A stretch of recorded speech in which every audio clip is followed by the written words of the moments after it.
नमस्कार मित्रों, Shukla ji UP 32 channel में आपका स्वागत है।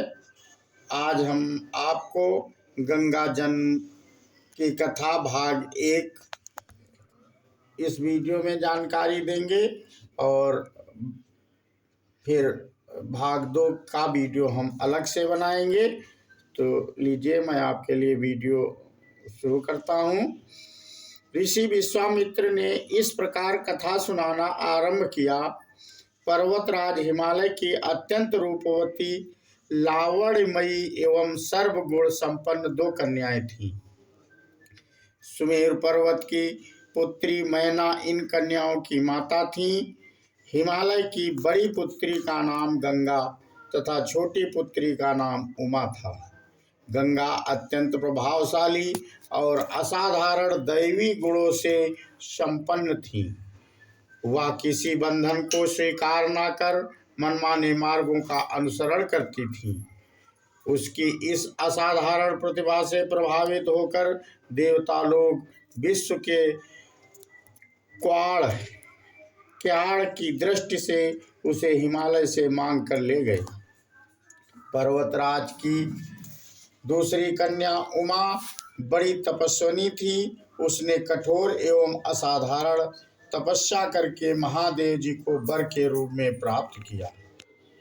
विश्वामित्र के इतना कहने पर राम ने कहा, हे भगवान, जब गंगा को देवता लोग सुरलोक के ले गए तो वह पृथ्वी पर कैसे अवतरित हुई और गंगा को त्रिपथगा क्यों कहते हैं।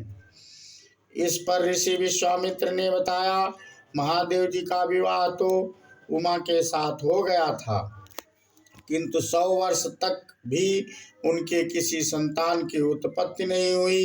एक बार महादेव जी के मन में संतान उत्पन्न करने का विचार आया। जब उनके इस विचार की सूचना ब्रह्मा जी सहित देवताओं को मिली तो वे विचार करने लगे कि शिव जी के संतान के तेज को कौन संभाल सकेगा। उन्होंने अपनी इस शंका को शिव जी के सम्मुख प्रस्तुत किया। उनके कहने पर अग्नि ने यह भार ग्रहण किया और परिणाम स्वरूप अग्नि के समान महान तेजस्वी स्वामी कार्तिकेय का जन्म हुआ।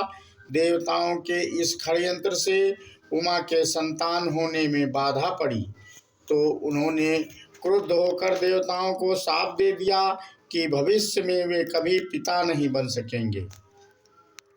इस बीच सुरलोक में विचरण करती हुई गंगा से उमा की भेंट हुई। गंगा ने उमा से कहा कि मुझे सुरलोक में विचरण कर हुए बहुत दिन हो गए हैं। मेरी इच्छा है कि मैं अपनी मातृभूमि पृथ्वी पर विचरण करूं। उमा ने गंगा आश्वासन दिया कि वे इसके लिए कोई प्रबंध करने का प्रयत्न करेंगी। वत्स राम, तुम्हारी ही अयोध्यापुरी में सगर नाम के एक राजा थे। उनके कोई पुत्र नहीं था।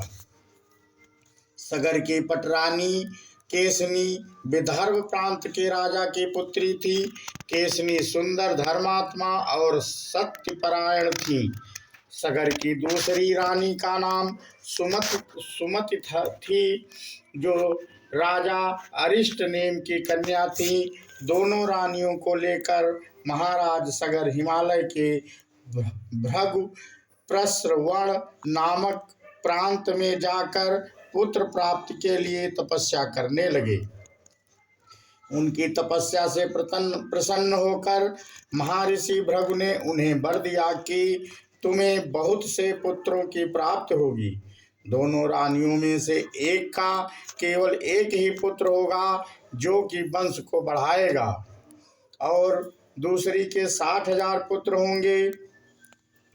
कौन सी रानी कितने पुत्र चाहती है, इसका निर्णय वे स्वयं आपस में मिलकर लें।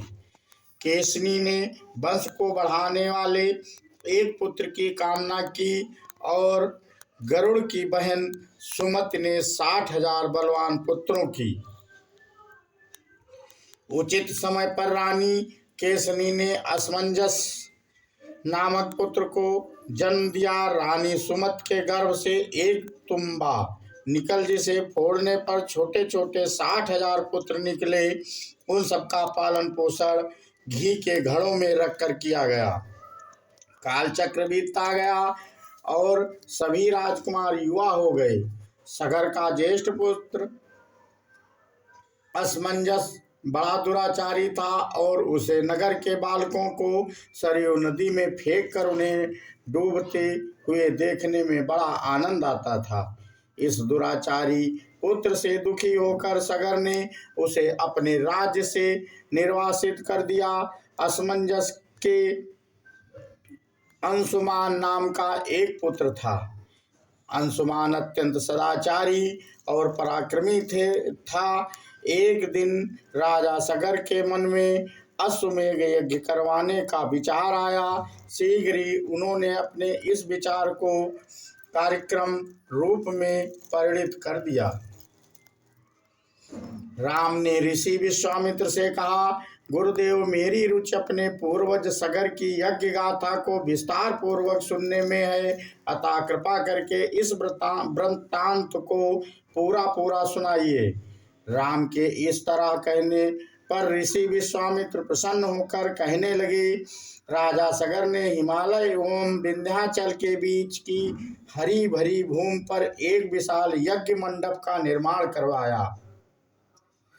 फिर अश्वमेध यज्ञ के लिए श्यामकर्ण घोड़ा छोड़कर उसकी रक्षा के लिए पराक्रमी अंशुमान को सेना के साथ उसके पीछे पीछे भेज दिया।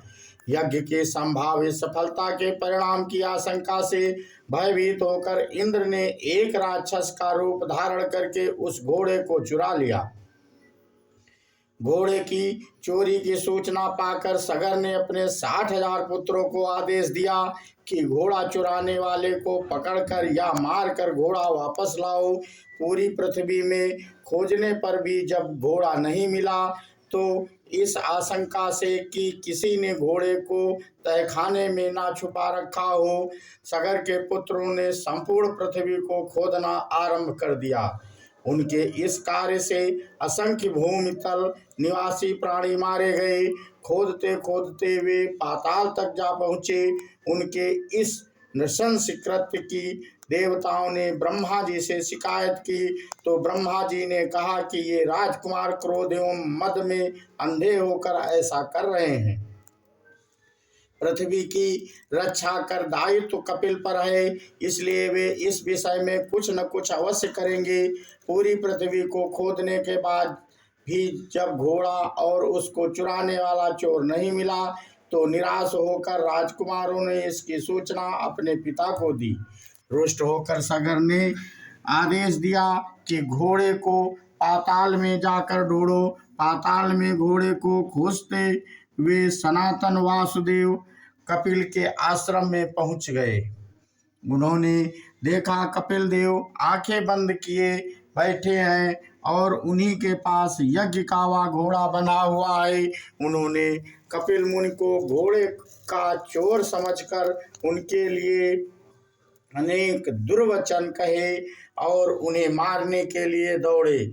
सगर ने इन कृत्यों से कपिल मुनि की समाधि भंग हो गई। उन्होंने क्रुद्ध होकर सगर के उन सब पुत्रों को भस्म कर दिया। मित्रों ये